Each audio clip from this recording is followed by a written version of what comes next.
wasahbihi wa mawala amma ba'd.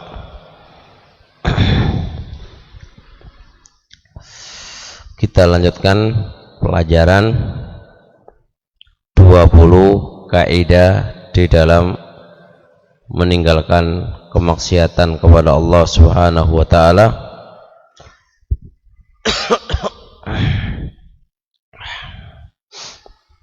Kaidah yang nomor 3, al-qaidatu al-thalithatu. Al-qaidatu al-thalithatu, kaidah yang nomor 3.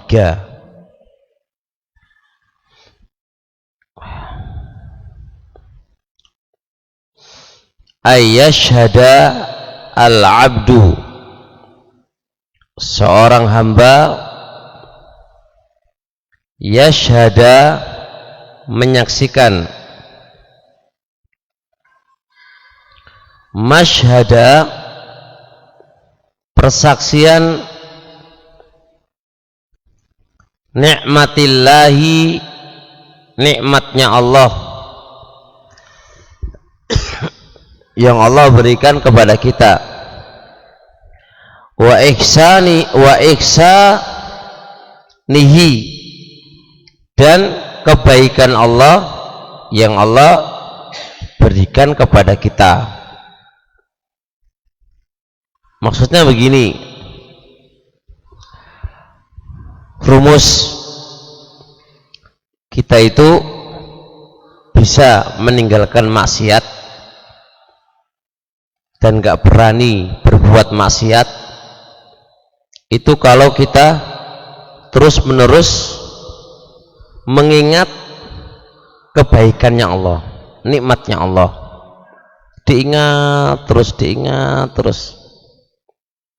Kalau kita itu ingat nikmatnya Allah, nikmat kebaikannya Allah, kita itu akan malu berbuat maksiat kepadanya. Itu akan malu. Itu milik siapa? Oh, ini.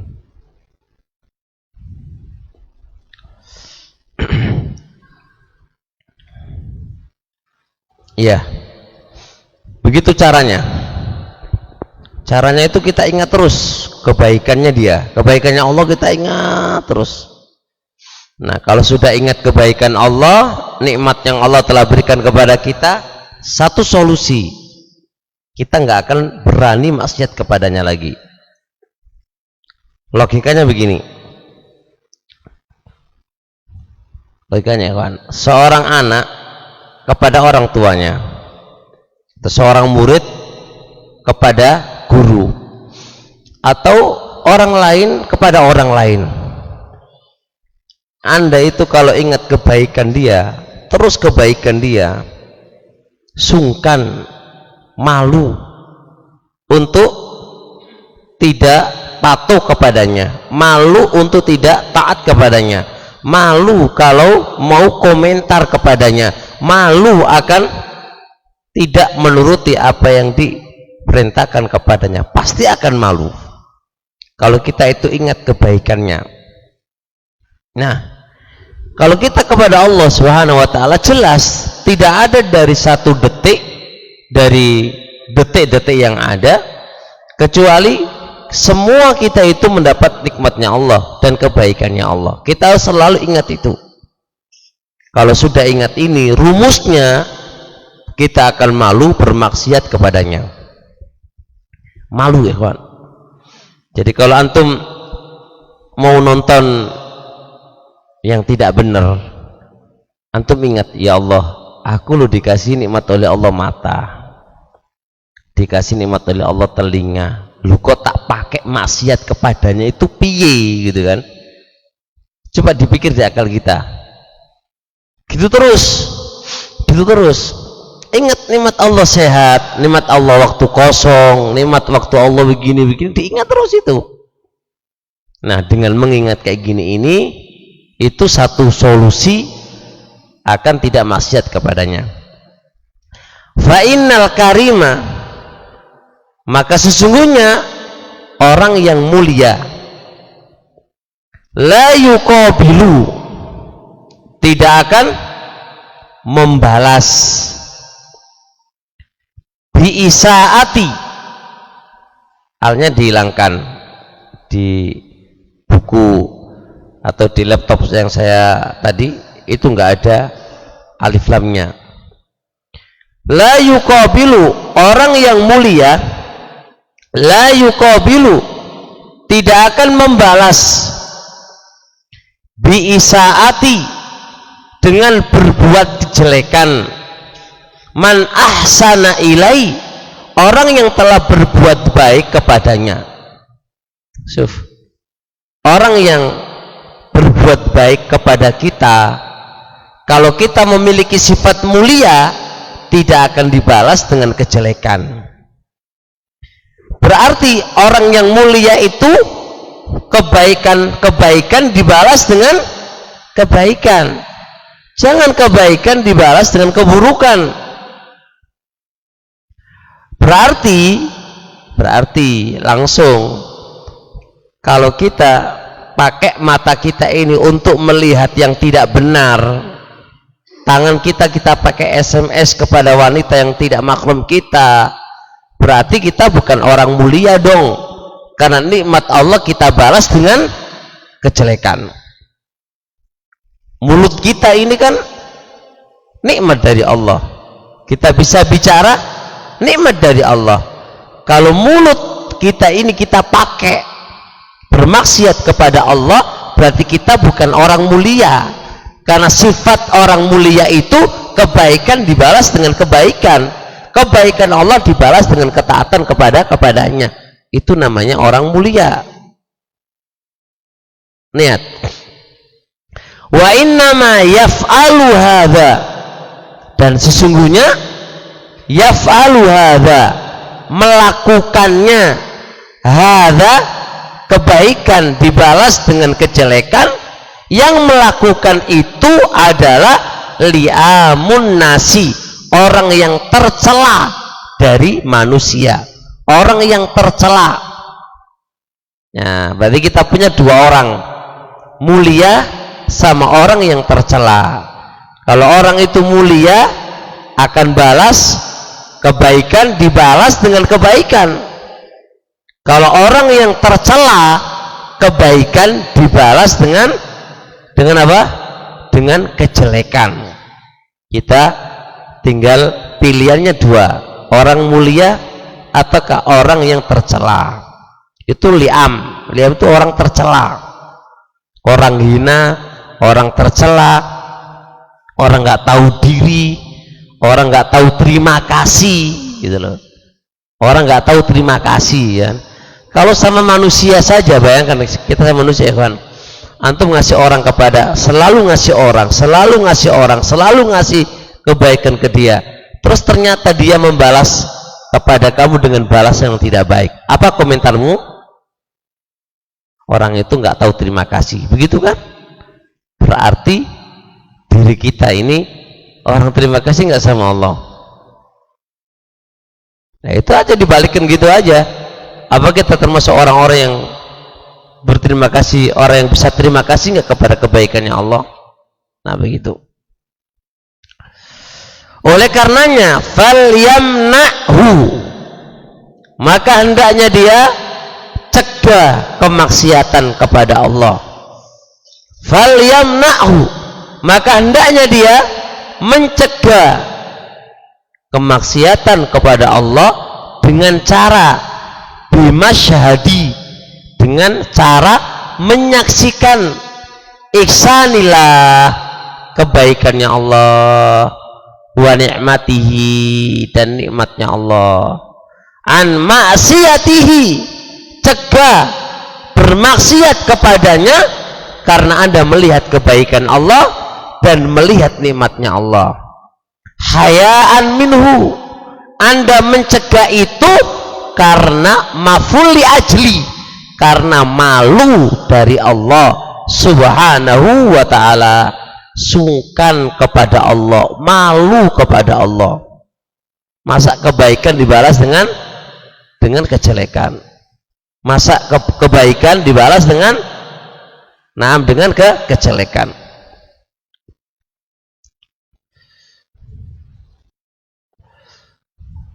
Jelas insyaallah. Taib. Wa minal isaati, dan termasuk akhlak yang jelek. Wa minal isaati, dan termasuk perbuatan jelek. Perbuatan jelek, akhlak yang tidak mulia.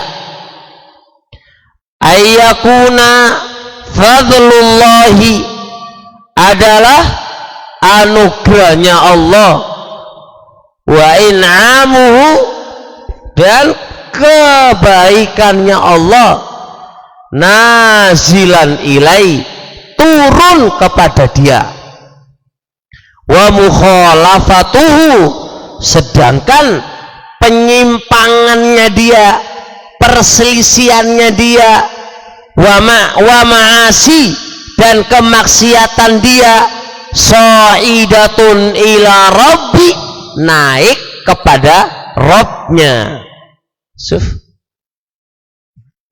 Nikmatnya Allah turun dari atas ke bawah ke kita, sedangkan maksiat kita naik ke Allah. Ini kan gak stabil, gak seimbang. Ini kan namanya kurang sopan, ini kurang ajar lah, ya kan.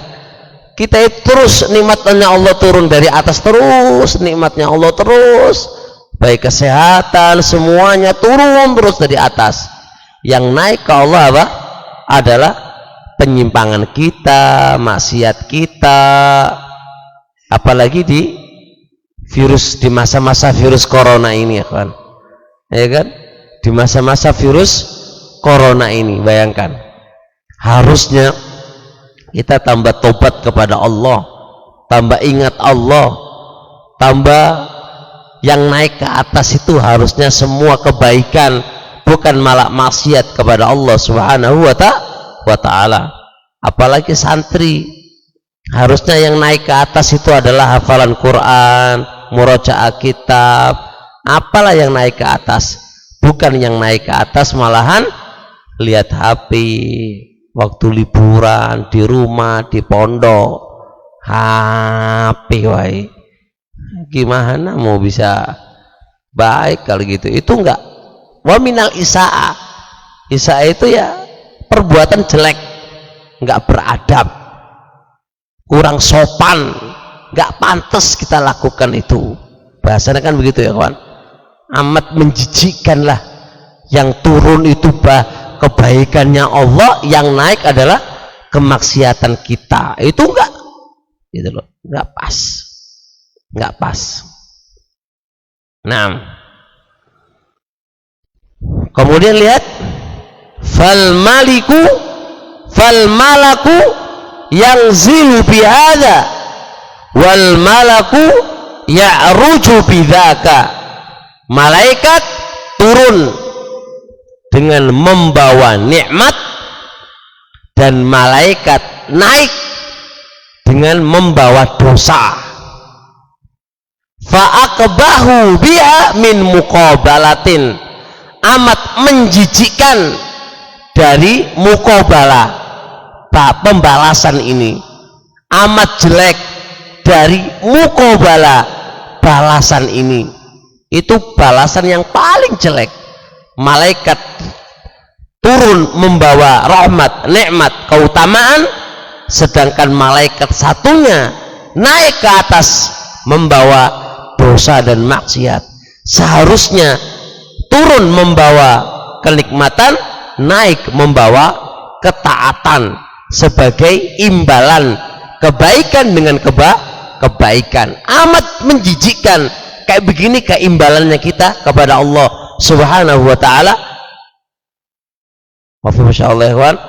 Nah, ini rumus kita itu berpikir, iya ya, kita itu hidup di atas kenikmatnya Allah, keutamannya Allah, kebaikannya Allah, rahmatnya Allah. Kok kayak kita begini gitu kan. Nah, ini kalau nggak mikir ya nggak bakal bisa. Harus berpikir. Ini kan rumus ini kan mengajak kita berpikir. Lalu dengan kita berpikir ini, berhenti dari maksiat kepada Allah Subhanahu wa taala biiznillah, dengan izin Allah Subhanahu wa taala. Tapi kalau kita bilang berhenti maksiat, susah ya kalau berhenti maksiat. Ya, gimana caranya kan? Nah, kita pakai cara yang lain, pakai rumus. Ya, pakai rumus. Jadi kalau kita ngasih tahu orang, salah satu orang itu suka mencuri, suka telanjang, suka buka aurat, ya kita pahamkan. Ya ukhti, wahai saudariku, Allah sudah ngasih kamu rezeki yang banyak. Allah udah ngasih rahmat kamu bisa sehat, kamu bisa beli pakaian begini, pun sampaikan kebaikan Allah kepadanya. Masa begini? Ya, masa kita begini cara membalas kepada Allah? Masa dengan cara membuka aurat kayak begini Anda membalas kepada Allah? Nah, itu caranya kan berpikir, apakah begini kita membalas kepada Allah Subhanahu wa taala? Nah, begitu ikhwan, barakallahu fik. Jadi ya kita boleh ya membalas kebaikan Allah berupa nikmat itu kita bikin belajar, duduk di masjid sebentar belajar, itu dalam rangka membalas kebaikan yang Allah berikan kepada kita. Kita dikasih sehat, boleh duduk belajar, ini bahasa agamanya Allah, bahasa syariatnya Allah, duduk dengan waktu yang dari pagi sampai udah kerja cari duit untuk anak istri, fokuskan sedikit lah. Kayak kita pernah belajar kisah siapa itu, seorang sahabat yang diadili oleh masyarakatnya kan, siang hari saya sudah untuk kalian, semalam hari hanya untuk Allah Subhanahu wa taala.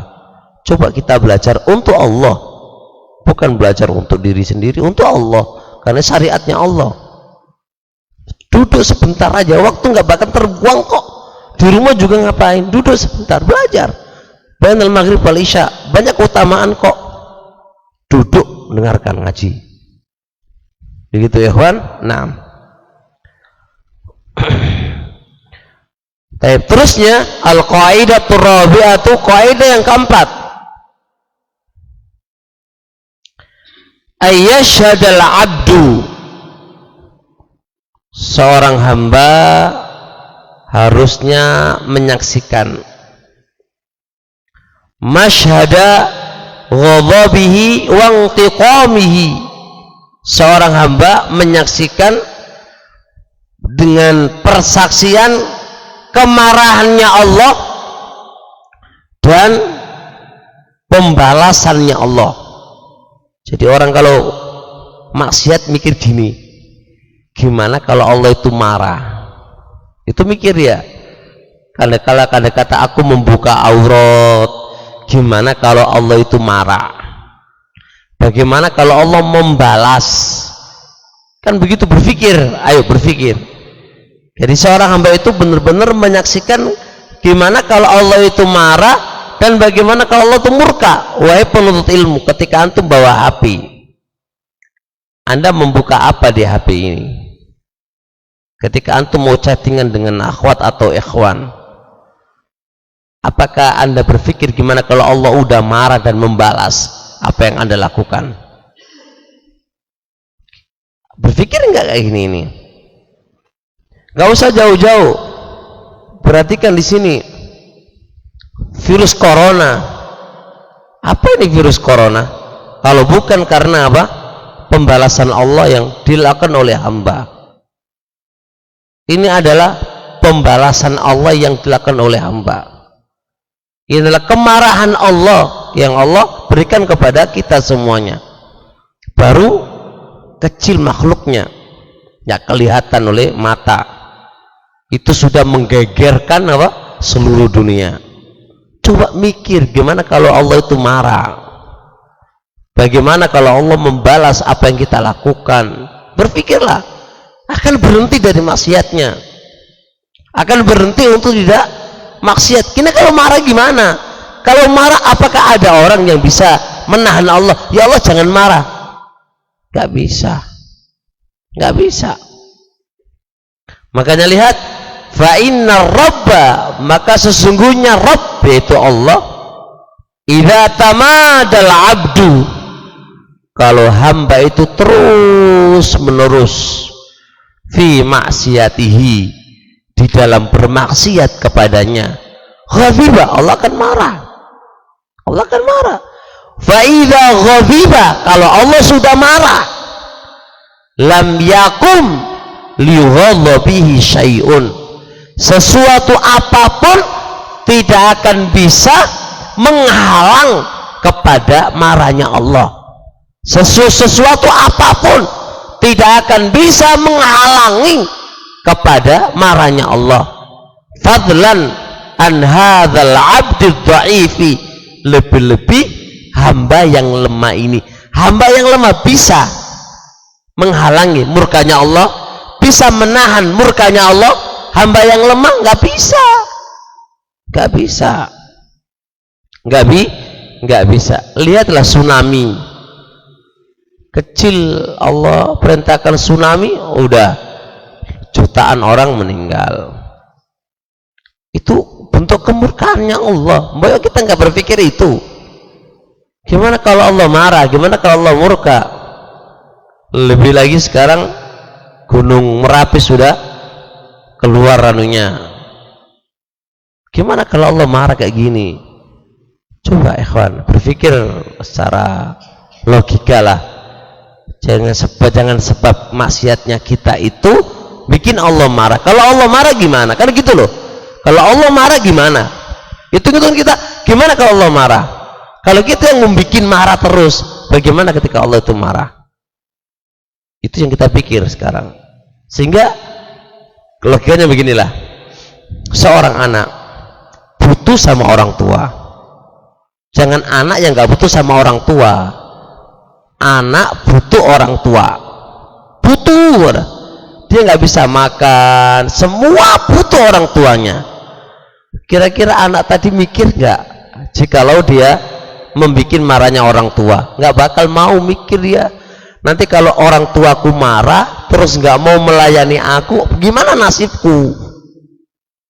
Contoh lagi, kita sekarang ini lagi mengandalkan di sebuah perusahaan. Logikanya gini, anak nggak bakal bisa hidup kalau keluar dari perusahaan. Kehidupanku tertopangi dengan perusahaan. Wis, itu lagi taruhlah begitu. Anda kalau nggak kerja di situ, dikeluarkan di situ, berantakan semuanya keluarga kamu. Kamu punya orang tua, makan bagaimana? Saya nanya antum, kalau sudah kayak gini, antum berani nggak bikin marah sama perusahaan? Nggak berani. Datang jam 7, pasti jam 7 datang. Nggak boleh telat, khawatir dikeluarkan. Kalau dikeluarkan berantakan semuanya. Pasti akan jaga setengah mati itu. Datang malam akan datang. Karena hidup kita masih ditumpangi oleh perusahaan tadi. Kita ya kawan, hidup kita itu tergantung sama Allah. Melarat kebahagiaan kita tergantung oleh Allah. Semua tergantung Allah. Terus mau gimana kita? Udah harus takut pada Allah Subhanahu wa taala. Jelas insyaallah ini? Jelas? Berpikir ya, ini rumus ini kita butuh berpikir, enggak kok belajar selesai gitu enggak. Kita berpikir. Iya ya, kalau kita terus gini gimana? Kalau ini gimana? Kalau Allah udah marah bagaimana? Ini bagaimana? Begitu. Tapi insya Allah sampai di sini dulu, 2 kaidah dulu.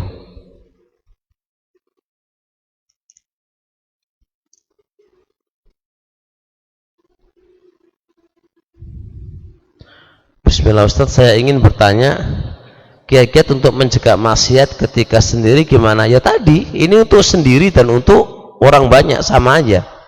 Kaidah pertama, kaidah kedua.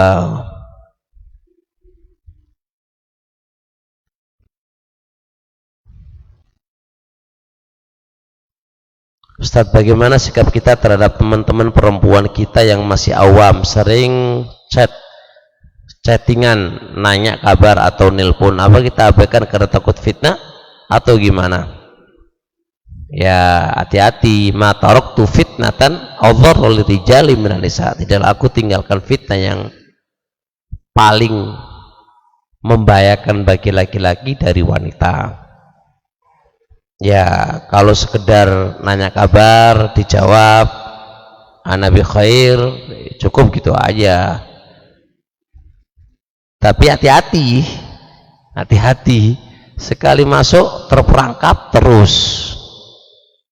Awalnya enggak lah gitu kan, tapi yang namanya wanita itu Masya Allah, dia itu akalnya separuh tapi bisa adhaba lirrajuli lilubir rajulil azim, kata Rasulullah. Akalnya separuh tapi bisa meluluhkan akal seorang laki-laki yang hazim, kokoh. Bukan seorang laki-laki hewe-hewe. Bahasa Rasulullah itu hazim, yang kokoh, itu bisa luluh dengan wanita. Antum suami laki-laki keluar-keluar di luar, koyo mulai di rumah, pulang di rumah disuruh istrinya, ayo cuci piring, nggih, ayo, gak berani. Pak Amron ini kan orang Masya Allah, bayangkan di luar kayak harimau, pulang ke rumah tuh sama istrinya. Iya Pak Amron, enggak kayak kelinci. Perempuan itu luar biasa, makanya kata orang mengherankan, dia itu naqisatu akal wadin, kurang akal dan agamanya, tapi laki-laki itu takluk total sama perempuan. Enggak gaya-gaya, hatta polisi di luar kayak kerengnya gitu, di rumah prek sama istrinya. Istri itu luar biasa, perempuan itu luar biasa. Jadi jangan gaya-gaya sama perempuan. Jangan sampai terperangkap, masuk tanya gimana kabar, baik awalnya, besok tanya lagi kok baik kurang sopan, tambah lagi, hari tambah lagi, tambah naik, luar biasa. Jangankan itu, ada perkenalan mau menikah aja, awalnya enggak, ya wis nerocot malam SMS-an, malam terus chattingan, ini belum nikah, ini mau nikah. Ya kalah, kadung apa? Kadung perempuan itu luar biasa. Podo akhwat yang ngaji, ikhwan podo ngaji.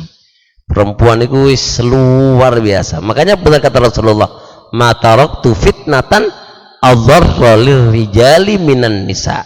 Tidaklah aku tinggalkan fitnah yang lebih membahayakan bagi laki-laki dari wanita. Wanita, fitnah terbesar bagi laki-laki itu wanita. Jelas, hati-hati. Makanya HP itu ya, chattingan ke akhwat, apalagi akhwat yang iwa-iwa gitu kan ya, buka Facebook ya, Facebook kan wani akhwat bikin antum mes kuat sekali gitu kan ya, ditanya Darul Asar ya, oh iya saya juga dari Darul Asar, chattingan terus lanjut panjang, wakil nyata santri-santri ini nah kan, hati-hati. Khair insyaallah, intinya itulah kawan ya, dipersempit. Kita juga bukan sebagai orang yang kaku, tapi dipersempit perkaranya, dipersempit perkaranya. Taib, subhanakallahumma hamdika.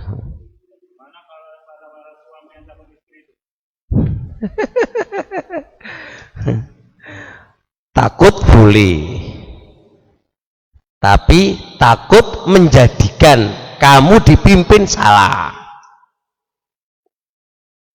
Takut, gak apa-apa takut, tapi takut menjadikan laki-laki jadi hambanya perempuan, enggak. Ar-rijalu qawwamuna 'alan nisa. Saya baca tafsir Ibnu Tabari, Qurtubi, banyak tafsir. Ar-rijalu qawwamun, konsekuensi laki-laki itu pemimpin. Pikiran kamu itu lebih full daripada pikirannya istri. kamu nggak bisa diatur sama istri. Dia boleh ngasih usulan, boleh, dan kita boleh menerima usulannya kalau kita anggap itu adalah benar. Rasulullah pernah menerima usulan Ummu Salamah ketika di Sulh Hudaybiyah. Itu menunjukkan bahwasanya adalah ra'yu laki-laki hukum asal. Tapi bukan berarti kita menolak usulan wanita. Dijelaskan oleh Ibnu Qayyim dalam Akhbarun Nisa, wanita itu adalah termonopoli dengan perasaan, laki-laki termonopoli dengan akal. Jadi laki-laki itu berpikirnya akal, perempuan perasaan.